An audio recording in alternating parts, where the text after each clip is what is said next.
Transistor as an amplifier जो बच्चों topic है, इसमें मेन बातें जो हम करेंगे, चलिए मैं उसके आपको थोड़ा सा उसका स्केच यहाँ पर दे भी दूँ। तो ट्रांजिस्टर एज एन एम्पलीफायर, सबसे पहली तो बात यह कि एम्पलीफायर होता क्या है। दूसरी बात सिग्निफिकेंस ऑफ ट्रांजिस्टर एम्पलीफायर।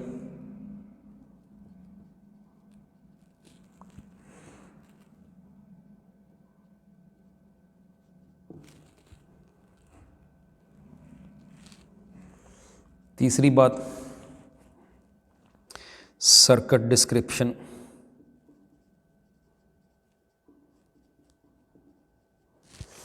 उसके बाद हम चौथा पॉइंट जो डिस्कस करेंगे वो होगा to find the voltage gain. ये इसके मैथमेटिकल पोर्शन की बात होगी, to find voltage gain of the transistor as an amplifier. ये वोल्टेज गेन क्या होगा बाय द वे, इसका एक और नाम भी वैसे होता है, इसको एम्पलीफिकेशन फैक्टर भी कहते हैं, वोल्टेज गेन या एम्पलीफिकेशन फैक्टर। एम्पलीफिकेशन फैक्टर, ये मैंने डॉट लगा दिया, जगह आगे थोड़ी पड़ रही है, फैक्टर। और इसको हम बच्चों कैपिटल ए से ज़ाहिर कर दिया करते हैं आमतौर पे। ये निकालना है और इसका मैं इधर ही पहले फार्मूला दे दूं कि ये एम्पलीफिकेशन फैक्टर होगा change in output voltage delta V O over change in input voltage. ये कुछ कुछ मिलती जुलती चीज़ है, जैसे होती है एफिशिएंसी। क्या होती है एफिशिएंसी? होती है आउटपुट ओवर इनपुट। तो कितने गुना ये वोल्टेज बढ़ा देगा, ऊपर बटे के ऊपर output voltage divide by input voltage. Input जो भी इसको देंगे उसको कितने गुना बढ़ा के देगा, तो इस रेशो से पता चल जाएगा। ये इसका हम मैथमेटिकल पोर्शन है जो हम करेंगे इस ट्रांजिस्टर के इस टॉपिक में, ट्रांजिस्टर एज एन एम्पलीफायर में। उसके बाद फिर बस पांचवा और लास्ट समझिए कंक्लूजन कह लें या रिजल्ट्स कह लें।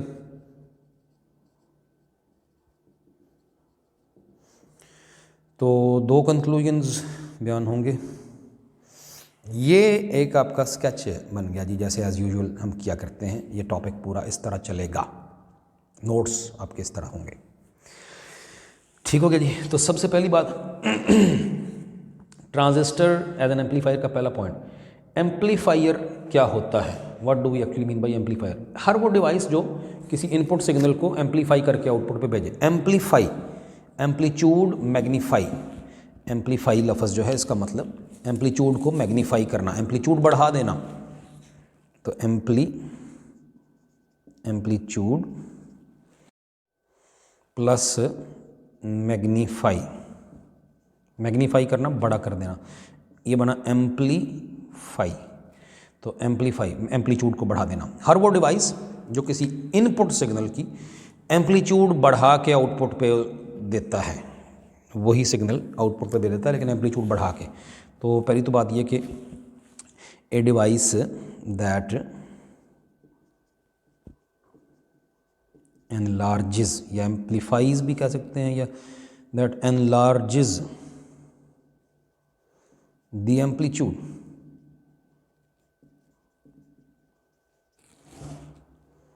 Of N input signal. यानी इनपुट पे आपने छोटी एम्पलीट्यूड वाला दिया था, ये आउटपुट पे उसको बड़ी एम्पलीट्यूड वाला वही सिग्नल बड़ा करके दे देता है। डेफिनेशन हो गई। तो a device that enlarges the amplitude of N input signal. उसके बाद सिग्निफिकेंस ऑफ ट्रांजिस्टर एम्पलीफायर। यहाँ बच्चों आपकी किताब का जो पैरा पहला है, ये हेडिंग आप वहाँ जमाएंगे, टेक्स्ट बुक का पहला पैरा। सिग्निफिकेंस क्या? सिग्निफिकेंस वो कहता है जी ये है कि जो ट्रांजिस्टर एज एन एम्पलीफायर है, ज़्यादातर सर्किट्स में, ज़्यादातर इलेक्ट्रॉनिक सर्किट्स में ये ट्रांजिस्टर्स जो हैं ये बुनियादी तौर पर एम्पलीफायर के तौर पर यूज़ होते हैं। और इसीलिए एम्पलीफायर हम कह सकते हैं कि बेसिक जो बिल्डिंग ब्लॉक है हर कम्प्लेक्स इलेक्ट्रॉनिक सर्किट का, हर पेचीदा इलेक्ट्रॉनिक सर्किट का बिल्डिंग ब्लॉक है ट्रांजिस्टर एज एन एम्पलीफायर, क्योंकि एम्पलीफायर से ही मुख्तलिफ पेचीदा इलेक्ट्रॉनिक सर्किट्स बनते हैं, बहुत से एम्पलीफायर्स को मिला के बनते हैं। तो यही वजह है कि एम्पलीफायर को पढ़ना अहम है। ये पहला पैरा ही है जी बस, ये सिग्निफिकेंस कहता है in majority of electronic circuits transistors are basically used as amplifiers. ज़्यादातर इलेक्ट्रॉनिक सर्किट्स में ट्रांजिस्टर बतौर एम्पलीफायर बेसिकली यूज़ होते हैं। An amplifier is thus the building block of every complex electronic circuit. हर पेचीदा इलेक्ट्रॉनिक सर्किट में बुनियादी ज़रूर बिल्डिंग ब्लॉक है उस हर कम्प्लेक्स इलेक्ट्रॉनिक सर्किट का बुनियादी जुज़्व है। It is for this reason that the study of transistor amplifier is important. तो ये इसी वजह से इंपॉर्टेंट है, सिग्निफिकेंस अहमियत इसकी होगी। अगला पैरा शुरू हो रहा है, ये आपकी अगली हेडिंग है, ये है जी सर्किट डिस्क्रिप्शन। ये इस सर्किट की होने लगी है डिस्क्रिप्शन इस पैरे में, और उसके बाद यहाँ से मैथमेटिकल स्टेप्स शुरू हो जाएंगे जो फिर तकरीबन एंड तक चलेंगे, आखिर में फिर वो कंक्लूजन्स हैं दो। तो ये टॉपिक आपका फिनिश हो जाएगा जी। सर्किट डिस्क्रिप्शन हमारा जो अगला पॉइंट है उस पे आते हैं। लें जी बच्चों, when used as an amplifier, तो NPN ट्रांजिस्टर कुछ यूं सर्किट में लगाया जाता है कि यूं करके जी इस तरह से एमीटर जो है ये ले लिया जाता है कॉमन। दो लूप्स बनते हैं सर्किट के, इनपुट लूप और आउटपुट लूप, और एमीटर को कॉमन लिया जाता है। कॉमन लेके हम इसको कहेंगे ग्राउंड कर दिया है 0 वोल्ट पे, और उसकी ख़ास वजह भी है यहाँ पे ग्राउंड करना, क्योंकि बैटरी का जो जिधर 0 है पोटेंशियल वाला सिरा उसे हम कहते हैं जी वो ग्राउंड है। किसी भी बैटरी का जब तक बताया ना जाए, कभी पहले भी बात हो चुकी है क्लासों में, आपको याद होगा 12 वोल्ट की बैटरी है तो इसका आमतौर पे ये मतलब होता है कि उसका पॉजिटिव सिरा पॉजिटिव 12 वोल्ट का है और जो नेगेटिव है वो 0 वोल्ट का है। नेगेटिव का मतलब लो पोटेंशियल है, बस सिंपली ये। तो ये वाला सिरा हमेशा 0 जब तक बताया ना जाए कि ये कितना है, ये वोल्टेज कितनी है नेगेटिव सिरे की, तो इसका मतलब हमेशा 0 वोल्ट होता है बैटरी का ये सिरा। तो किसी सर्किट में जब सारी बैटरियों के जो 0 वोल्ट वाले सिरे आपस में जोड़ दें जिस जगह, तो कहते हैं ये ग्राउंड पोटेंशियल या 0 वोल्ट है वहाँ पे, ये पॉइंट याद रखिएगा। अच्छा, अब ये आपकी RB है जी, ये एमीटर, ये बेस है, ज़ाहिर है ऊपर कलेक्टर है, और NPN ट्रांजिस्टर है क्योंकि बाहर को एरो है, ये सारी बातें आप जानते हैं।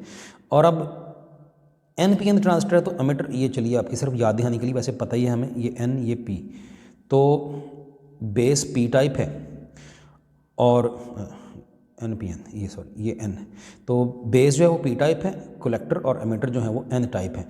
तो हमने क्या करना है, हमने बेस एमीटर जंक्शन को फॉरवर्ड बायस करना है। ये देखें जी, P साइड फॉरवर्ड बायस करते हुए P साइड की तरफ बैटरी का पॉजिटिव और दूसरी तरफ नेगेटिव, ये जोड़ दिया। नेगेटिव ऑफ द बैटरी जिसका मतलब बेसिकली होता है 0 वोल्ट वाला, तो ये 0 वोल्ट इधर जोड़ दिया इस तरफ। और दूसरी तरफ आएँ तो ये हमारे पास RC है, कलेक्टर से जुड़ी हुई RC है, और इधर अब क्या करना है, बेस कलेक्टर जंक्शन को रिवर्स बायस, ये N रीजन है, तो N रीजन को अगर आप हाई पोटेंशियल यानी पॉजिटिव जोड़ देंगे तो ऑटोमेटिकली रिवर्स बायसिंग हो गई। ये जी, ये है ये बैटरी, इसका नाम VCC है, जबकि ये बैटरी हमें पता है VBB है, यहाँ लिख देते हैं चलिए VBB और ये VCC। ये तो सिर्फ हमने बायसिंग को कबल की है, ये तो ऑलरेडी जानी पहचानी बात हमने कर दी, दोबारा से रिपीट कर दी। लेकिन मज़ीद ये कि इसको एक इनपुट देनी है, अल्टरनेटिंग इनपुट, और इसमें से अल्टरनेटिंग आउटपुट मिलनी है हमें यहाँ पे। जो दोनों DC बैटरियाँ हैं, ये VBB और VCC, ये जस्ट बायसिंग बैटरीज़ हैं, ये जस्ट ट्रांजिस्टर को ऑपरेशनल बनाने के लिए हैं कि इतना हिस्सा फॉरवर्ड बायस, इतना हिस्सा रिवर्स बायस। लेकिन इनपुट अब यहाँ पर देनी है, ये है जी इनपुट अल्टरनेटिंग AC, इस तरह का सिग्नल जो कि आप बेस और एमीटर के दरमियान दिया करते हैं, VBE, इसको Vin भी कह सकते हैं, इनपुट वोल्टेज इस तरह की दी। और ये फिर प्रोसेस होके ट्रांजिस्टर में से ट्रांजिस्टर इसको एम्पलीफाई कर देता है, तो फिर ये आउटपुट पे जब मिलती है VO एनलार्ज होके, जो कि कहाँ ली है, कलेक्टर और इधर से एमिटर, इसीलिए इसका नाम है VCE, कलेक्टर और एमिटर के दरमियान ली गई वोल्टेज। ये इन दो पॉइंट्स के दरमियान होती है और इसकी शेप में अगर यहाँ पर दिखाऊँ आपको तो कुछ इस तरह की होती है। एनलार्ज हुई, सिग्नल काफ़ी बड़ा होके मिला आउटपुट पे,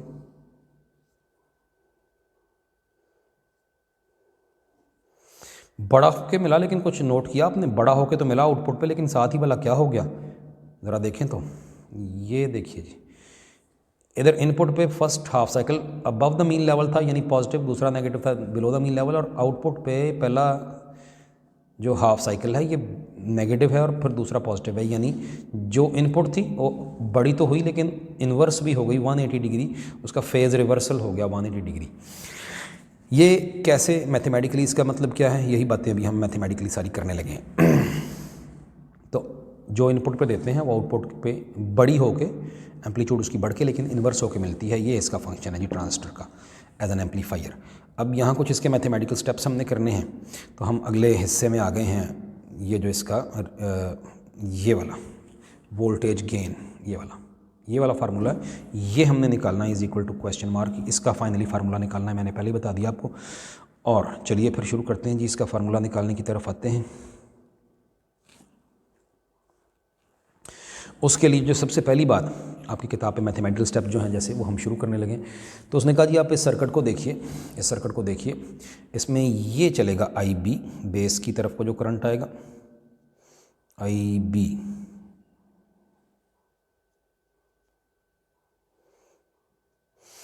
और यहाँ से जो नीचे को जाएगा वो IE है, ऑफ कोर्स कन्वेंशनल करंट है, ये भी याद रहे ये सारा। और जो ये बैटरी के पॉजिटिव से इधर को जाएगा ये IC होगा। और नोट ये करें कि दोनों बैटरियों का जो नेगेटिव सिरा है, दोनों बैटरियों का नेगेटिव सिरा इकट्ठा किया एक ही जगह पे, इसीलिए ये वाला हिस्सा ग्राउंड कहलाता है। इधर इसका भी नेगेटिव, इसका भी, ये कॉमन, ये ग्राउंड हो गया। एमिटर को दोनों का कॉमन लिया, इस इनपुट लूप के लिए भी आउटपुट लूप के लिए भी एमिटर कॉमन है। और ये जो वोल्टेज है बिटवीन बेस एंड एमिटर, इसको हम कहेंगे VBE, और इनके दरमियान जो रेजिस्टेंस है उसको RIE, ये रिवाज है। पीछे कभी याद करें आपने फॉरवर्ड बायस पढ़ा था, तो फॉरवर्ड बायसिंग में RF पढ़ी थी, फॉरवर्ड रेजिस्टेंस, जो कि थी delta VF over delta IF। Small r लिखते हैं, ये जस्ट इसलिए याद दहानी के लिए, डेल्टा IF सिर्फ इसलिए याद दहानी के लिए स्मॉल r लिखते हैं, ताकि याद रहे कि ये स्मॉल वैल्यू होती है रेजिस्टेंस की जब फॉरवर्ड बायसिंग हो।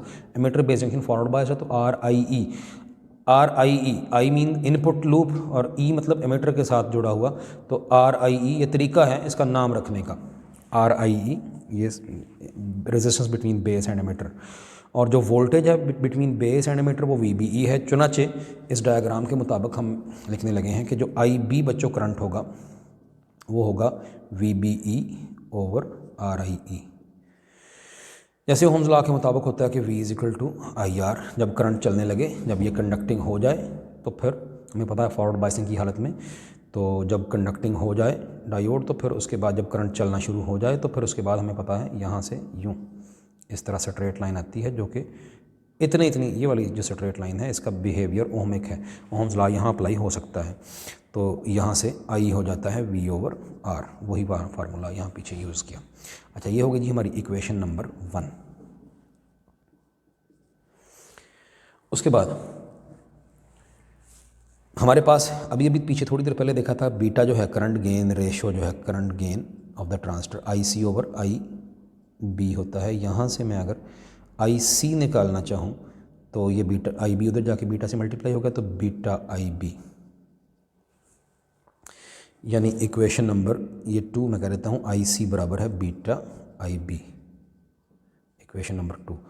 लेकिन IB की तो वो वैल्यू ऊपर मौजूद है, तो क्यों ना पुट करें यहाँ पे, तो IC बच्चों हुआ, IC हुआ beta into VBE over RIE, equation number 3। उसके बाद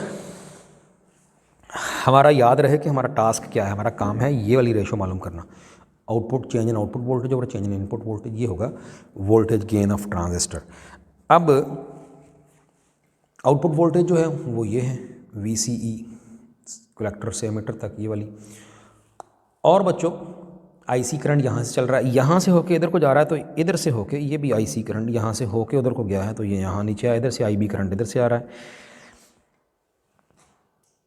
इस लूप आउटपुट लूप के लिए हमें ज़हन में रखना है कि चेंज इन आउटपुट वोल्टेज चाहिए, तो मैं इस आउटपुट लूप में से आउटपुट वोल्टेज की इक्वेशन बनाता हूँ।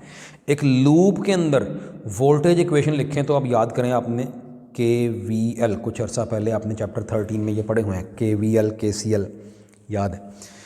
लूप इक्वेशन कैसे लिखी जाती है कि किसी भी लूप में एक जगह से चल के और आगे जाके फिर पूरा घूम के वापस उसी जगह पर आते हैं, तो टोटल चेंज इन वोल्टेज हम कहते हैं जी zero, total potential difference across a close loop zero. हम इस जगह से चलें आउटपुट लूप में, इस जगह से चल के ऊपर जाके यहाँ से होके यहाँ वापस पहुँचेंगे, तो आउटपुट लूप की KVL किरचॉफ वोल्टेज लॉ वाली इक्वेशन लिखने लगे। तो हम यहाँ से शुरू करें, बैटरी के नेगेटिव से पॉजिटिव की तरफ हो गए। ये आपको याद करें कि कैसे लिखनी है लूप इक्वेशन, ये हमने सीखी हुई है। KVL जब पढ़ा था वहाँ भी, और जब व्हीटस्टोन ब्रिज पढ़ा था तो उसमें भी यही बातें हमने की थी, अपने टेस्ट भी दिए हुए। तो यहाँ से शुरू किया, नेगेटिव से पॉजिटिव की तरफ हो गए बैटरी में, तो ये हुआ पॉजिटिव VCC प्लस रेजिस्टेंस में से होकर गुजरने करंट की डायरेक्शन में तो होता है नेगेटिव चेंज इन पोटेंशियल यानी ICRC, V = IR, ये voltage across the resistance ICRC। उसके बाद कलेक्टर टू एमिटर, कलेक्टर से एमिटर तक आए, कलेक्टर से एमिटर तक, तो कलेक्टर से एमिटर तक की वोल्टेज को, कलेक्टर से एमिटर तक की वोल्टेज को हमने पता है हमें कि वो कहते हैं VCE। तो ये लिखा प्लस माइनस VCE = 0, क्योंकि यहाँ से होके इधर पहुँच गए। माइनस VCE क्यों? क्योंकि यहाँ कोई सोर्स तो नहीं लगा हुआ, कलेक्टर से एमिटर तक कोई बैटरी तो नहीं है, तो हम जब ट्रांजिस्टर में से होकर गुजरें इसकी कुछ अपनी रेजिस्टेंस होगी। समझिए जब उस रेजिस्टेंस में से गुजरें तो करंट की ही डायरेक्शन में गुजरें तो क्या होता है, चेंज इन पोटेंशियल नेगेटिव। ये सारी बातें जानी पहचानी है, जानते हैं हम इनके बारे में। चुनांचे यहाँ से मैं अगर इसको दोबारा लिखता हूँ तो VCC माइनस ICRC = VCE, जिसको आप VO भी कह सकते हैं by the way, output voltage. ये वाला माइनस, ये प्लस माइनस माइनस हो जाना था, ये माइनस उधर चला गया, तो ये जाके ये इस तरह लिखा गया। अब इस इक्वेशन को दोबारा लिख देते हैं, तो हमारे पास ये आई है VO यानी VCE भी कह सकते हैं, ये बच्चों आई है, इसको उधर ले जाएं उसको उधर ले जाएं तो कोई हर्ज नहीं है। VCC माइनस IC की तो वैल्यू पीछे कहीं आई थी, इस IC की तो ये अभी पीछे थोड़ी देर पहले ये वाली, तो आइए फिर पुट करते हैं इक्वेशन 3 को इस जगह पे। तो IC की जगह आया जी बीटा VBE / RIE, ये सारा IC की जगह पर आ गया, और साथ आया जी RC। जस्ट ये किया कि ये VO जो था इसको हम उधर ले गए हैं और ये सारा इधर ले आए हैं, और IC की जस्ट वैल्यू पुट कर दी है। ये जो इक्वेशन आई है इसको मैं इक्वेशन नंबर कह देता हूँ, पीछे 3 तक हो गई थी हमारी, तो ये हो गई जी इक्वेशन नंबर 4। अब अगली बात, हमने क्योंकि बच्चों इनपुट पे क्या सिग्नल दिया है, alternating signal, change in current, change in voltage लगातार हो रहा है इनपुट पे। तो जब भी आप कोई चेंज इन वोल्टेज पैदा करेंगे सिग्नल दे के इनपुट पे, ज़ाहिर है क्योंकि वो चेंजिंग वोल्टेज है तो चेंजिंग वोल्टेज का ही सिग्नल आएगा इनपुट पे, अल्टरनेटिंग जो है चेंज हो रहा है लगातार। तो जब कोई इनपुट पे कोई चेंज आएगी वोल्टेज में, तो फ़र्ज़ कीजिए, चलिए यूँ चेंज आई कि फ़र्ज़ कर लेते हैं कि जो VBE थी, ये अल्टरनेटिंग वोल्टेज की वजह से जो इनपुट पे वोल्टेज VBE थी वो चेंज होके VBE plus change in input voltage, यानी VBE खुद ही इनपुट वोल्टेज थी, तो उसमें कोई इजाफा हुआ होगा, कुछ चेंज आई, ये पॉजिटिव हाफ साइकिल में ऊपर को गई वोल्टेज तो इजाफा हुआ, पहले कुछ थोड़ी थी, फिर ये इस वोल्टेज बढ़ती गई तो चेंज हुई इनपुट पे, तो उस वजह से ये VBE जो है ये हुई VBE प्लस डेल्टा Vin। अच्छा, जब आउटपुट वोल्टेज ये VBE चेंज होके उसमें कुछ चेंज आई तो प्लस हुआ डेल्टा Vin, इनपुट वोल्टेज में कोई तब्दीली आई, तो फिर दिस इम्प्लाइज दैट अगर VBE चेंज होगी तो वो पीछे देखिए, अगर बच्चों VBE चेंज होगी तो according to equation 1 IB change होगा। इसका मतलब है IB will be changed from IB to IB plus delta IB, और IB चेंज होगा तो अकॉर्डिंग टू दिस इक्वेशन, ये अगर IB चेंज होगा तो IC चेंज होगा। इसका मतलब हुआ, यूँ कहिए कि IC चेंज हुआ होगा from IC to IC plus delta IC, और अगर IC चेंज होगा तो फिर according to this equation IC change होगा, तो आउटपुट वोल्टेज चेंज होगी, आईसी चेंज होगा तो आउटपुट वोल्टेज चेंज होगी। दिस इम्प्लाइज दैट जो आउटपुट वोल्टेज थी वीओ जो थी वो चेंज होके वीओ प्लस डेल्टा वीओ हो गई, कोई चेंज आई।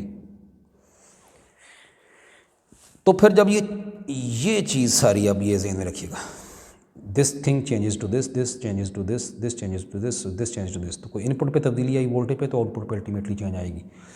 वो जो चेंज आएगी तो चेंज आने के बाद फिर क्या होगा, चेंज आने के बाद मैं इस इक्वेशन नंबर 4 को दोबारा लिखने लगाऊँ, दिस इक्वेशन 4 जो आउटपुट की थी, तो चेंज आने के बाद नई इक्वेशन बनी। देखिए जी, वी ओ की जगह हो गया V O plus delta V O, यानी जो जहाँ वी ओ थी वहाँ उसकी जगह change value is equal to V C C तो खैर कांस्टेंट है, बैटरी की वोल्टेज है वो तो चेंज नहीं हुई, और माइनस मैं जस्ट इस इक्वेशन को ही रिपीट कर रहा हूँ बस after the introduction of the change. तो आगे है जी ये वाला बीटा, ठीक हो गया, और जहाँ वी बी ई है अब वो चेंज होके ये ऊपर बताया हुआ है वो बच्चों बन गया V B E plus delta V in, और फिर आगे आर सी भी है और बटे में ये आर आई ई भी है, तो आपके सामने ही है। जस्ट मैंने यही इक्वेशन 4 रिपीट कर दी, वो थी बिफोर चेंज और ये है after the change has been introduce, तो जहाँ जहाँ चेंज आई है वो बस उनमें प्लस डेल्टा समथिंग उनमें लिख दिया, बाकी सारी चीज़ें कांस्टेंट है उसी तरह लिख दी। ये इक्वेशन नंबर हमारी 5 है।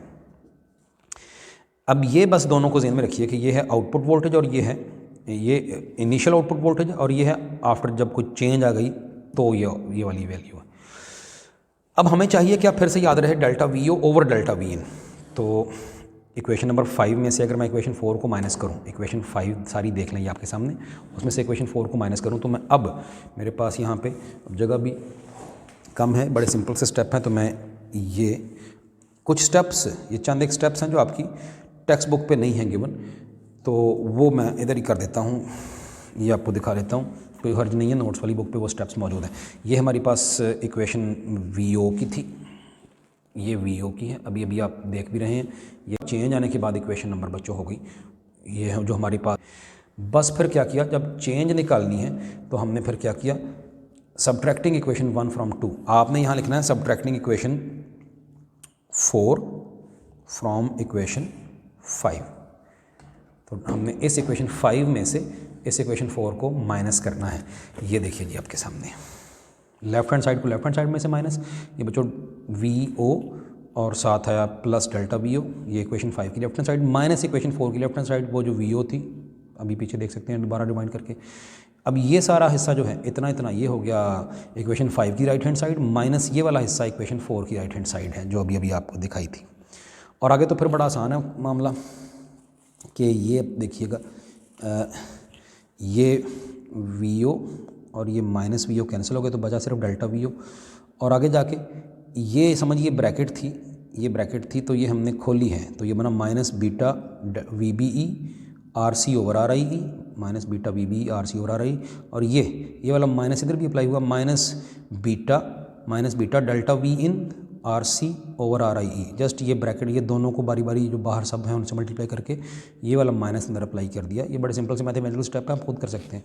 और फिर माइनस वी सी सी और बाकी सारा उसी तरह से आ गया। अब ये प्लस वी सी सी, ये minus V C C cancel, ये plus beta V B E over R I E into R C, ये minus beta V B E over R I into R C, सिर्फ बचा तो ये बचा, और इधर से भी ये कैंसिल, तो ये delta V O is equal to minus beta delta V in over R I E into R C, सिर्फ बचा तो सिर्फ इतना बचा, और इधर डेल्टा वी ओ सिर्फ बच गया, ये दोनों तो कैंसिल हो गए आपस में, वी ओ और माइनस वी ओ। अब हमें चाहिए क्या था, शुरू से मैं आपको बार बार बता रहा हूँ, हमें चाहिए क्या, ये delta V O over delta V in, और अभी आपने देखा ये डेल्टा वी ओ आया हुआ है, इधर से ये डेल्टा वी इन मौजूद है, उसको उठा के इधर नीचे ले आए, उधर मल्टीप्लाई हो रहा था, इधर आगे डिवाइड हो गया, और बाकी जो बचा सिंपल है माइनस बीटा आर सी और आर आई ई, यही तो है ए से ज़ाहिर करते हैं। Therefore the current gain of amplifier ये है G minus beta R C और आर आई ई, आइंदा ये फार्मूला याद रखना है ट्रांसड्यूसर एम्पलीफायर का वोल्टेज गेन। और अगली बात फिर ये है कि वो जो दो कंक्लूजन्स हैं जी, पहला कंक्लूजन क्या है, बटे के ऊपर वाली शायद आर सी है जो काफ़ी बड़ी होती है एज़ कम्पेयर टू नीचे वाली आर आई ई से। आर आई ई तो फॉरवर्ड बायसिंग की very small just a few ohm की रेजिस्टेंस है बिटवीन बेस एंड एमिटर, और आर सी बार लगी हुई काफ़ी हैवी रेजिस्टेंस है, तो आर सी बटे के ऊपर वाली वैसे ही बड़ी है नीचे वाली से, तो आंसर आएगा बड़ा, और साथ बीटा भी हंड्रेड्स में है, तो आंसर फिर सारे इस इतने इतने हिस्से का काफ़ी बड़ा आएगा, मतलब हंड्रेड्स या इवन 1000 में भी शायद जा सकता है, तो काफ़ी बड़ा आंसर आएगा इसका। तो क्या कह रहा है, the value of the factor, ये जो फैक्टर सारा है, is of the order of hundreds, या आमतौर पे हंड्रेड्स में या और भी ज़्यादा हो सकती है। सो the input voltage is amplified, यानी बटे की ऊपर वाली शायद ज़्यादा है नीचे वाली के मुकाबले में, इस सारे का आंसर काफ़ी बड़ा आएगा, जिसका मतलब है इस रेशो के अंदर ऊपर वाली बड़ी है नीचे वाली से। ये हमारा कंक्लूजन नंबर 1 हो गया। और कंक्लूजन नंबर 2 है कि ये माइनस साइन क्या शो कर रहा है, the negative sign shows that there is a phase shift of 180 degree between the input and the output signals, कि इनपुट और आउटपुट एक दूसरे के ऑपोजिट हैं 180 डिग्री से। ये बात अभी बताई थी, ये इनपुट की शेप है और आउटपुट एनलार्ज तो हुई, लेकिन ये उसका हमें पता है कि ये उसकी रिवर्सल हो गया, ये फेज़ उसका रिवर्स हुआ था, ये वाला। ये टॉपिक आपका फिनिश हुआ जी। रीडिंग की ज़रूरत है तो नहीं, मैथमेटिकल स्टेप्स की तो मैं नहीं करता, लेकिन जल्दी से ये आपके सामने यहाँ से शुरू हुआ सर्किट, डिस्क्रिप्शन कहता भी सर्किट इन द फिगर, ये फिगर साथ दी हुई है, वही जो आपके नीचे यहाँ भी मौजूद है, ये भी सामने आपके सारे डिस्कस की है। तो ये जो फिगर है कहता है ये वाली is a transistor voltage amplifier, ये ट्रांजिस्टर का वोल्टेज बढ़ाने वाला एम्पलीफायर है। The battery VBB forward biases the base emitter junction and the VCC reverse biases the base collector junction, वो आपके सामने ही है सारा कुछ, ये भी नीचे उसी तरह ही बताया हुआ है। जबकि VBE and VCE are the input and output voltages respectively, तो फिर द बेस करंट इज़, यहाँ से शुरू हो गया जी, ये बेस करंट से, ये इक्वेशन नंबर 1 से यहाँ से शुरू हुआ। आगे मैथमेटिकल स्टेप्स हैं इसके, वो हमने अभी आपके सामने कर दिए हैं, और वो ये सारे यहीं पर किए हुए हैं। यहाँ थोड़ा सा बस एक आध स्टेप इसने को थोड़ा डिटेल उसकी इससे आगे इसने दिखाई नहीं है, जो मैंने इसीलिए आपको नोट्स वाली बुक से दिखा दी है, वो सारी समझा दी है। और बस वो आखिरी 3-4 लाइनें, वो 2 कंक्लूजन्स हैं, वो हमने ऑलरेडी वैसे देख लिए हैं उधर से, नोट्स वाली बुक पर भी ये वही बातें यहाँ भी है। Therefore the gain of the amplifier, ये जो है ये फार्मूला उसका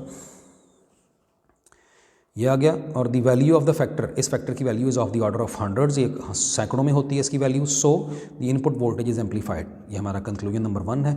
और conclusion number 2, the negative sign shows that there is a phase shift of 180 degree between the input and the output signals. ये टॉपिक आपका फिनिश हुआ, आपकी दोहराई की बजाय भी समझिए तहराई आज तो हो गई है, क्योंकि नोट्स वाली बुक से भी हो गया, यही फिक्र आपने दोबारा से अपनी टेक्स्ट बुक से भी रीड कर लीजिए जी। Thank you very much.